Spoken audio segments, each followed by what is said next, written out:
5 de la tarde con 40 minutos, hacemos un giro en la información y de el deporte nos vamos a la economía y a la política, porque el exministro de Hacienda, Felipe Larraín, se unió al debate sobre el proceso constituyente.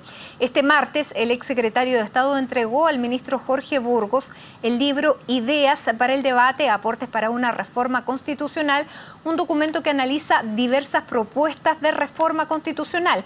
Queremos hablar de este y también de otros temas. Tomamos contacto precisamente con el exministro de Hacienda, Felipe Larraín.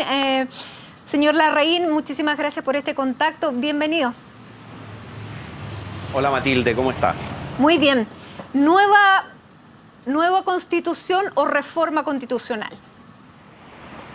Mire, yo creo que este es un tema, nosotros estuvimos, aprovecho de agradecer la gentileza, la disposición del ministro Jorge Burgos, que nos recibió. Fuimos junto al profesor José Luis Sea, uno de los constitucionalistas más destacados de nuestro país, autor de uno de los tratados constitucionales más utilizados como texto, y que ha estado desde CLAPES UC y de aquí de la Universidad Católica, trabajando codo a codo con nosotros en esta propuesta constitucional, pero esta propuesta tiene como dos partes. Lo que hemos ido a entregar al ministro Burgos, que justamente hoy día estaba de vicepresidente de la República, desde aproximadamente la 1:30 del día, es este libro, el libro que le estoy mostrando acá, que es Ideas para el debate, que son aportes para un debate constitucional. Esto recoge las presentaciones que se hicieron en noviembre del año pasado en un seminario en la Universidad Católica, al cual concurrieron personas desde lo más transversal, desde el punto de vista político, gente partidaria de una nueva constitución, gente partidaria de una reforma constitucional, gente que no quiere hacer mucho en materia constitucional y otros que quieren hacerlo todo. Entonces tuvimos este debate en el cual fue inaugurado por la entonces ministra secretaria de la Presidencia, Jimena Rincón, y también tuvimos un trabajo económico que tuve la responsabilidad yo de hacer, y un trabajo general que hizo el profesor Sea, ordenando el proceso y ordenando este debate como una suerte de documento inicial.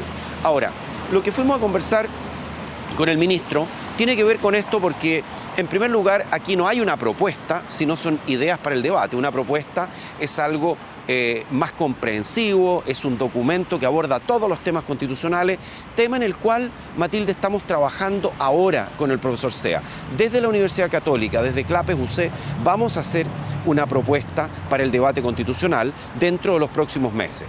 Y yo le preguntaba, señor Larraín, sí, si usted era partidario de una nueva constitución o de hacer reformas a la actual constitución.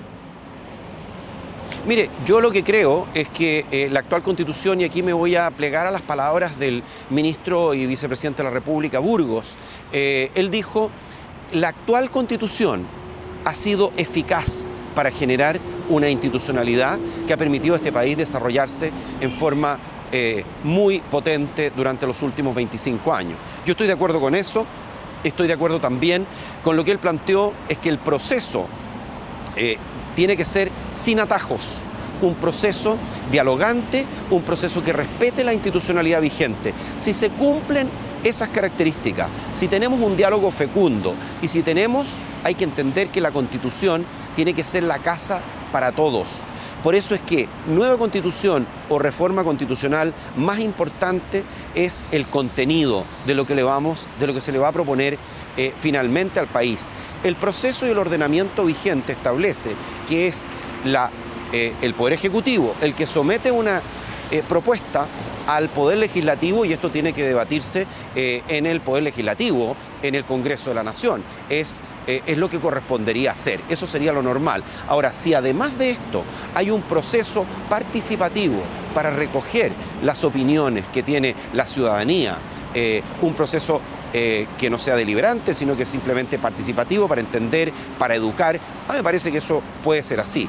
Pero yo creo que es muy importante entender que esto será de acuerdo a la institucionalidad vigente. Y en ese sentido nos tenemos que preocupar de los contenidos, porque los contenidos todavía no los hemos debatido.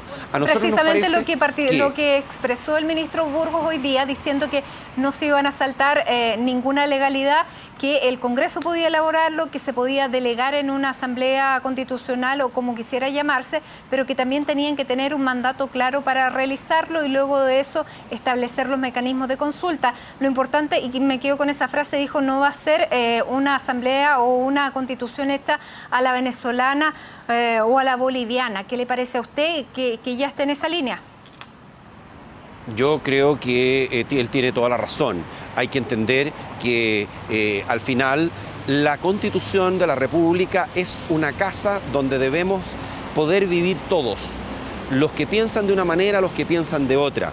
La Constitución no debe responder a un programa de gobierno. La Constitución es un ordenamiento para que podamos convivir dentro de un país con una institucionalidad que tiene una parte bien importante, pero no única, que es la parte económica, y a la cual en lo particular he estado abocado a estudiar y que comenté con el ministro y vicepresidente Burgos hoy día en la idea de extender el trabajo que está en este libro sobre el tema de institucionalidad económica. Entonces aquí yo digo que más que ponerle apellidos, lo importante es respetar el proceso. Creo que lo que ha hecho el ministro Burgos, el vicepresidente Burgos hoy día, es bien importante desde el punto de vista de clarificar el proceso, lo que se quiere hacer. No puede ser que estemos entregados a cualquier cosa y a cualquier idea que ocurra de cómo reformar la Constitución.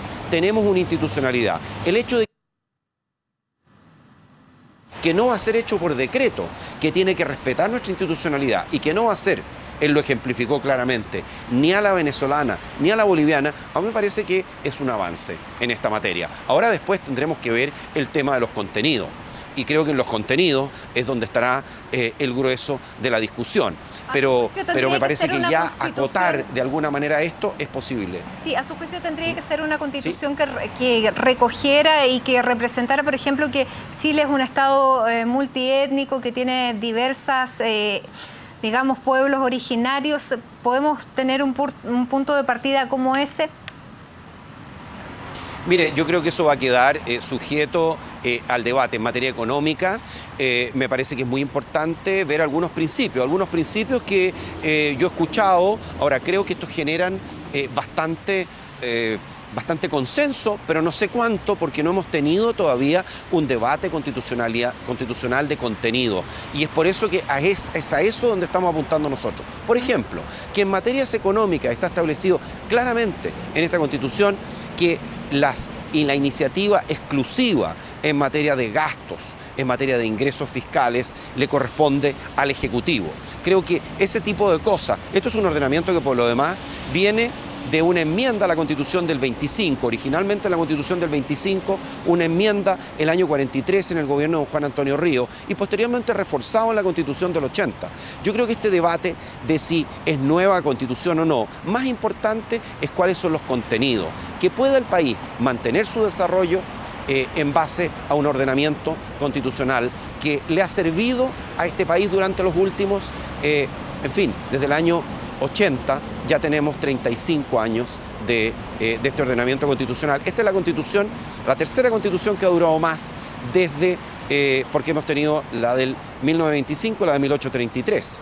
Perfecto. Ahora usted, señor Larraín, 34 enmiendas. Sí, dentro de las propuestas que ustedes hacen, hablan de igualdad ante la ley, de la igualdad ante los tributos, la libertad de asociación. Me llama la atención que diga que se necesita el reforzamiento del derecho de propiedad y en especial la propiedad incorporal sobre los contratos, aún con las limitaciones de la función social. ¿A qué se refiere con que hay que reforzar el derecho de propiedad? Mire, lo que pasa es que cuando uno, y estas son las cosas que tienen que estar en la discusión, mire, si uno propone derechos sociales, uno tiene que delimitar. A nosotros nos preocupa una Constitución que está basada en los derechos sociales, porque esos derechos sociales tienen que ir con garantías mínimas para que tengan algún asidero práctico. La preocupación es que esto puede judicializar el proceso de que la gente dice, bueno, a mí me corresponden estos derechos, y eso podemos terminar con un proceso judicializado. Lo digo porque los derechos sociales en el extremo se contraponen o pueden contraponerse al derecho de propiedad. Y en ese sentido creo que es importante que la Constitución pueda garantizar el derecho de propiedad, pero este es uno de los temas que tiene que debatirse, cuál es la concreción práctica que va a tener. Ahora, yo espero, Matilde, pero, y creo que es muy me queda una duda, en estos derechos sociales, sí, que no se debata por sobre los derechos sociales respecto a la propiedad. Por ejemplo, la reivindicación de tierras de los pueblos originarios, ¿sería en este caso una materia regular por el reforzamiento del derecho a la propiedad? No, mire, yo creo que sobre ese tema nosotros tenemos una institucionalidad vigente, no creo que ese tema vaya a quedar explícitamente en la Constitución. Aquí tenemos un derecho de propiedad que está vigente. Lo que pasa, y lo que estoy diciendo, es que hay una preocupación que si uno establece determinados derechos sociales, ¿cuál es la concreción práctica que tienen esos derechos sociales en términos de garantías mínimas? Esa es una preocupación que existe, pero hay muchas otras. Aquí estamos hablando de algunas de ellas. Yo no me quiero adelantar a este debate. Me parece que si estamos en un momento en que queremos lograr ciertas certezas, en que queremos despejar incertidumbre, me parece que lo que ha hecho en particular quien ha estado encargado de este proceso, que es el ministro Burgos, ha contribuido a generar una mayor certidumbre en materia constitucional, entendiendo que estamos hablando todavía a un nivel muy preliminar, porque falta todavía por avanzar bastante en los contenidos que tendría esto. Ahora, yo espero, Matilde, que esto corresponda a un planteamiento donde todos tengan cabida. Perfecto. No puede ser una constitución algo que impone un grupo a los demás. Hablemos de economía, señor Larraín, de reformas laborales y de proyecciones de lo que podría ser este cambio a la reforma Matilde, tributaria. Dígame. Sí, es que sabe que yo lo lamento, pero yo me tengo que ir en este momento porque he estado hablando de este tema y habíamos que hablar de él, pero la verdad que tengo una reunión en este momento. Pero si una última pregunta, le contesto cortito y... La última pregunta, respecto, sí, porque usted también escribió una carta bastante extensa sobre la reforma laboral. De acuerdo a la discusión que se está desarrollando ahora, ¿qué es lo más importante para usted que se debe resguardar en esta reforma laboral? Mire, lo que pasa es que en la reforma laboral es indudable que debemos resguardar los derechos de los trabajadores, pero también tenemos que preocuparnos de todos los chilenos, de los que están sindicalizados, de los que no están.